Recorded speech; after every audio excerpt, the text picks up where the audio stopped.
Hello বন্ধুরা, আজ আমি তোমাদের দেখাবো বেঁচে যাওয়া রাতের বাসি ভাত দিয়ে আর একটা আলু দিয়ে দারুণ একটা স্ন্যাক্স রেসিপি। দেখুন, আমি তোমাদের পুরো ভিডিওটা দেখাচ্ছি, অবশ্যই তোমরা দেখো। এখানে রাতের এক বাটি ভাত নিয়েছি আর আমি এখানে একটা আলু মাঝখান দিয়ে কেটে সিদ্ধ করে নিয়েছি। আর তোমাদের এটা পুরো ভিডিও না দেখলে তোমরা বুঝতেও পারবে না যে আমি কিভাবে রেসিপিটা করেছি। আর এটা স্ন্যাক্স হিসেবে দারুণ খেতে, বা বাচ্চাদের টিফিনে তুমি ভালোভাবে দিতে পারবে, বাচ্চারাও খুশি হয়ে খাবে, বা তুমি বিকালে চায়ের সঙ্গে দুর্দান্ত লাগবে। তুমি এভাবে একবার ট্রাই করে দেখো।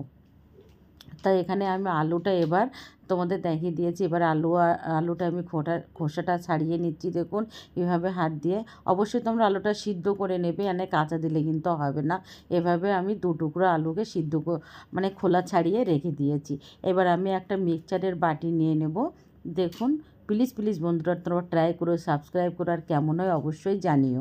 এবার মিক্সচারের বাটির ভিতরে যে আমি ভাত নিয়েছিলাম সে ভাতটা দিয়ে দেবো, পুরোটাই দেবো। আমি ছোটো বাটির এক বাটি নিয়েছি আর এখানে একটা আলু মাঝখান দিয়ে কেটে টুকরো করে দিচ্ছি। এটা কিন্তু সিদ্ধই ছিল, অবশ্যই তোমরা সিদ্ধই দেবে। দিয়ে ওর ভিতরে দিয়ে দিচ্ছি আমি একটু লবণ, পরিমাণ মতো লবণ দেবে, আগে কিন্তু আর লবণ দেবো না।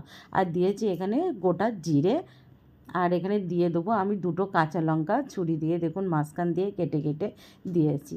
দিয়ে এবার আমি একটা ঢাকনা বন্ধ করে এটা আমি একটা ভালো স্মুথ পেস্ট বানিয়ে নেবো। দেখুন, পেস্টটাও কিন্তু আমার হয়ে গেছে।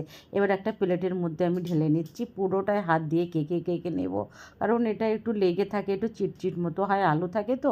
পুরোটাই একটু ভালো করে কেকে নিয়ে নেবে।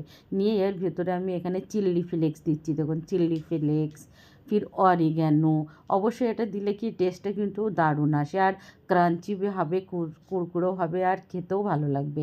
আবার একটু দিয়ে দিলাম অরিগ্যানো। দেওয়ার পরে দিয়ে দিচ্ছি একটু কারি পাতা। তোমরা এখন বাজারে দেখো কারি পাতা এখন সব জায়গায় পাওয়া যায়। কারি পাতা একটু কুচিয়ে দিলাম, আর একটু ধনে পাতা কুচিয়ে দিলাম। দিয়ে এবার এটা আমি হাতের সাহায্যে ভালো করে একটু মেখে নেব। দেখুন, আমার কিন্তু এখানে নরম হয়নি। তোমাদের যদি মনে হয় যে নরম হয়েছে, তোমরা এর ভিতরে 1 চামচ কর্নফ্লাওয়ার বা চালের আটা দিতে পারো। এবার আমি একটা প্যান বসিয়ে তাতে পরিমাণ মতো সাদা তেল দিয়ে দিচ্ছি। তেলটা গরম হবার জন্য অপেক্ষা করব। তেলটা গরম এখনও হয়নি। দেখো, যখন তেলটা যখন সাইড দিয়ে ধোঁয়া উঠবে তখন গরম হয়ে গেছে আমার তেলটা। এবার আমি ছোট্ট করে হাতে একটা বল করে নিয়ে গরম তেলের ভিতরে এক করে আমি ছেড়ে দিলাম। এতে প্রায় 15-20টা হবে, এরকমভাবে আমি দিয়েছি। আমার পাত্রটা খুব একটা বড় না, মিডিয়াম সাইজের, তাই জন্য আমি এইভাবে দিয়ে দিলাম। দিয়ে একটু খুন্তির সাহায্যে বা ঝাঁঝরির সাহায্যে তোমরা একটু আলতো হাতে একটু নাড়িয়ে নেবে।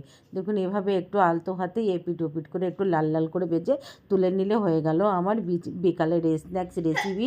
আর বাসি ভাত দিয়ে কি কত সুন্দর খেতে হয়, বাচ্চাদের টিফিনেও দিতে পারো। প্লিজ সাবস্ক্রাইব করে দিও। Thank you.